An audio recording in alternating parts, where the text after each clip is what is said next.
Salut, c'est Sonia Shine. Bienvenue dans Instant Présent de Dieu avec la Rhapsodie des réalités. Comment est-ce que vous allez? J'espère que vous passez une bonne semaine jusqu'à présent.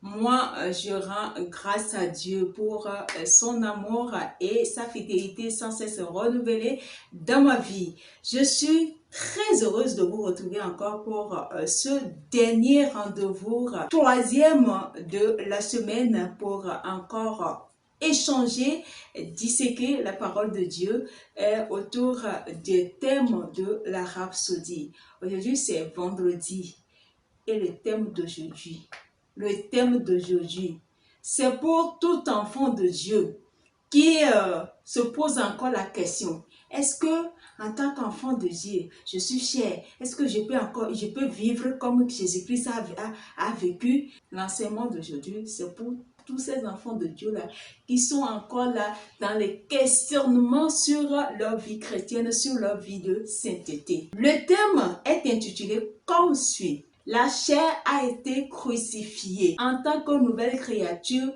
nous ne vivons plus par la chair. Nous vivons désormais en esprit parce que notre nature, c'est esprit. Nous sommes nés de l'esprit. Donc, tout ce qui concerne la chair, les désirs de la chair n'ont plus rien à faire avec nous trop parler. Le verset d'ouverture est tiré de Galates chapitre 5, verset 16. C'est un verset courant qu'on a l'habitude de lire très souvent. Et c'est Paul qui parle ici. Il s'adresse aux fidèles de l'église de Galate et qui s'adresse encore à nous aujourd'hui. Il dit, je dis donc, marchez selon l'esprit et vous n'accomplirez pas les désirs de la chair. Souvent quand on parle de la chair, les œuvres de la chair concerne essentiellement nos 5 sens. C'est-à-dire que le toucher, l'ouïe, l'odorat, la vue, le goût, la langue, ce qu'on écoute, ce qu'on regarde, ce qu'on touche, nos mains touchent, ce qu'on ressent, nos appétits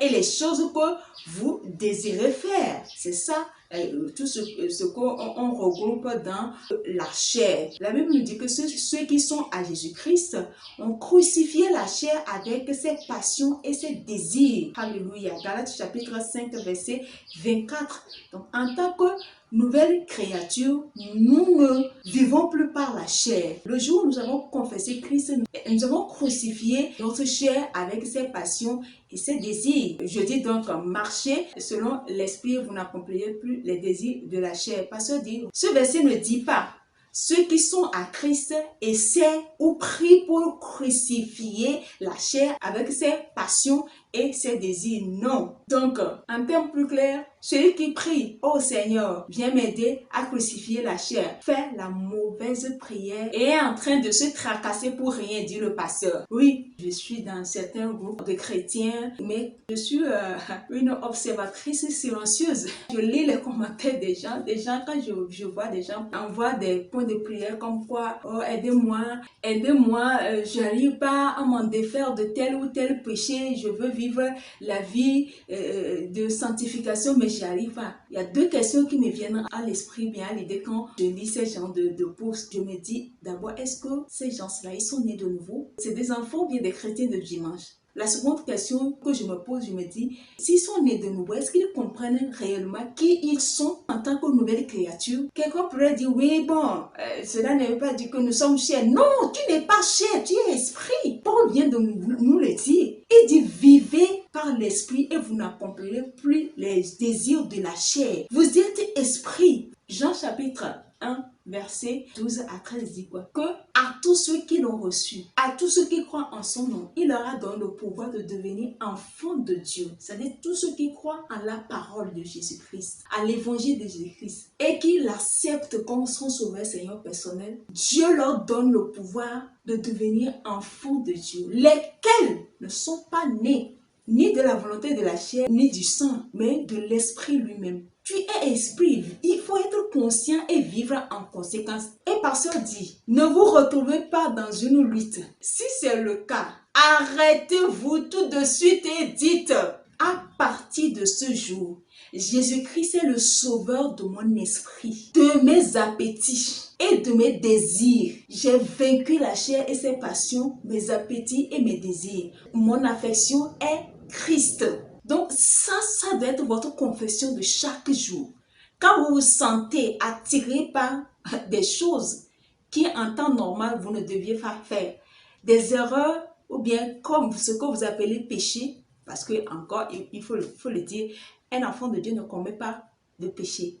Le péché, c'est une nature. On n'est pas pécheur parce qu'on a volé, parce qu'on a insulté, parce qu'on a fait quelque chose de mal. On est pécheur par nature. C'est une nature que nous avons héritée du péché originel, du péché adamique. Un nouveau-né aujourd'hui, il est pécheur. Donc, cette nature-là, quand nous venons en Christ, cette nature, la Bible nous fait savoir que cette nature est supplantée par la nature de Dieu, qui est la nature de justice même. Donc, nous ne sommes plus pécheurs. Nous sommes enfants de Dieu. Quand Dieu nous voit, il nous voit en tant que son Fils Jésus. Est-ce qu'on est conscient de cela? C'est en cela que Paul dit que le péché n'aura plus de pouvoir sur vous. Donc, dire que nous sommes pécheurs, nul n'est parfait. Moi, je suis parfaite.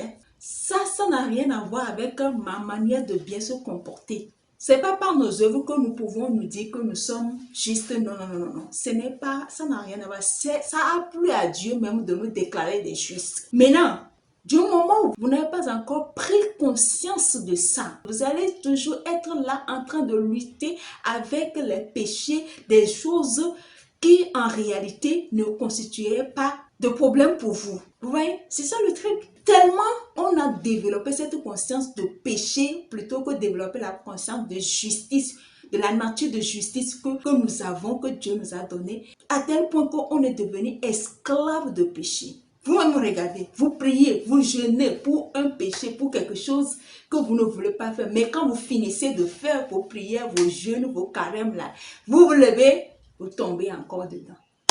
Ça veut dire que ce n'est pas par ces œuvres-là, ce n'est pas par vos efforts que vous pouvez arriver. Non, 1000 fois non. C'est de ça qu'il est question. Donc nous venons de le voir, personne dit, ce que toi tu dois faire, c'est d'être conscient de déclarer qu'à partir d'aujourd'hui là, que Jésus-Christ est le Seigneur de ton esprit, de tes appétits et de tes désirs. C'est-à-dire que les choses qui affectionnent Jésus-Christ t'affectionnent. L'autre chose aussi, c'est parce que on se dit chrétien, nouvelle créature, mais au même moment, au lieu qu'on soit en contact de ce qui va nous aider à grandir, de ce qui va forger notre esprit, notre mental, notre système, on laisse ça de côté et on est en contact permanent avec les choses du monde. Quand je dis des choses du monde, par exemple, des choses que tu écoutes, les informations que tu reçois, des chansons que tu écoutes. Je suis surprise des fois de constater que dans la playlist des enfants de Dieu, vous allez trouver des chansons profanes, des chansons qui n'ont rien à faire avec la parole de Dieu. Parce que ce que tu écoutes, ce que tu entends, ce que tu reçois forge ton mental, forge ta pensée, forge ton esprit. Tu ne peux pas être H24 en train d'écouter, de suivre des feuilletons, des séries où on fait la promotion du sexe, de pornographie, des choses qui sont contre les valeurs qu'incarne ou bien que prône le christianisme. Et tu vas prétendre vivre la vie chrétienne, bien la vie de sainteté, bien la vie de sanctification. Non, ça ne peut pas marcher. Ça ne peut pas marcher. La Bible dit, fuyez les convoitises de ce monde. C'est toi qui les accueilles. Dans ton portable, tu as des vidéos de porno, de sexe, de choses, ou des séries où on fait la promotion des valeurs qui sont aux antipodes des valeurs qu'incarne le christianisme.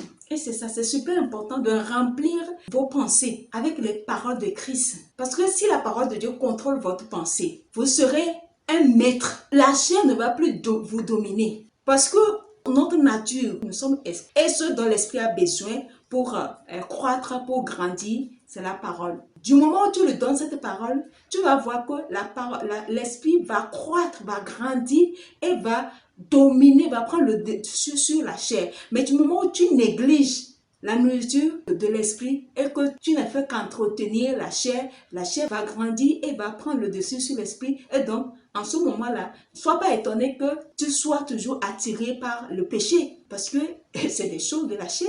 Reconnaître la seigneurie de Jésus-Christ sur votre vie est la fin de toute tracasserie contre les péchés, contre je ne sais quoi. Donc, lorsque Jésus est le Seigneur de votre corps, vous faites ce que Paul explique dans Romains chapitre 12, verset 1. Vous lui présentez votre corps, car votre corps est comme son corps. Alléluia. 1 Corinthiens chapitre 6 verset 15 dit, ne savez-vous pas que vos corps sont les membres de Christ? Prendrai-je donc les membres de Christ pour en faire les membres d'une prostituée? Loin de là. Donc soyez audacieux et confiants que vous êtes le quartier général de Jésus-Christ. Quand même, le corps dans lequel vous vivez est la propriété de Dieu, dit le pasteur. Vous y vivez en tant que locataire et gardien. Vous en prenez soin pour Dieu. Et Paul renchérit encore dans le livre de Romains chapitre 12 verset 14. Il dit, ainsi donc, frères, nous ne sommes point redevables à la chair pour vivre selon la chair. Si vous vivez selon la chair, vous mourrez. Mais si par l'esprit, vous faites mourir les actions du corps, vous vivrez. Car tous ceux qui sont conduits par l'esprit de Dieu sont fils de Dieu. Quand on vit en esprit, on marche en esprit et on n'accomplit pas les convoitises de la chair. C'est ça qui met fin à l'enseignement d'aujourd'hui. Alléluia. Donc nous allons prendre la prière. Cher Père, mon corps et tous mes membres et facultés sont un sacrifice vivant, dévoué, consacré et agréable pour toi. Ceci est mon culte et mon adoration spirituelle. J'ai crucifié la chair et ses passions et ses appétits et ses désirs. Mes pensées sont soumises à ta parole et mon cœur est régulé par la parole au nom de Jésus. Amen. Alléluia. Pour une étude approfondie à l'enseignement du jour, vous allez lire Galates chapitre 5 verset 16, Romains chapitre 8 verset 1 à 5. Pour une étude de la Bible en un an, les versets sont Actes chapitre 2 verset 1 à 21, puis 2 Chroniques chapitre 5, 6 et 7, les trois chapitres. Enfin, pour une étude de la Bible en 2 ans, les versets sont 2 Chroniques chapitre 1 verset 12 à 24 et Ecclésiaste chapitre 11 et chapitre 12. Aimez la vidéo, partagez-la, abonnez-vous à la page Facebook ainsi qu'à la chaîne YouTube et puis activez la cloche de notification pour ne pas rater la prochaine publication. Bien évidemment, laissez des commentaires et des suggestions en bas de la vidéo pour plus d'amélioration. Si Jésus tarde à revenir, je vous donne rendez-vous sur lundi prochain. Pour l'heure, je vous souhaite un bon week-end sous la protection du Très-Haut. Au revoir.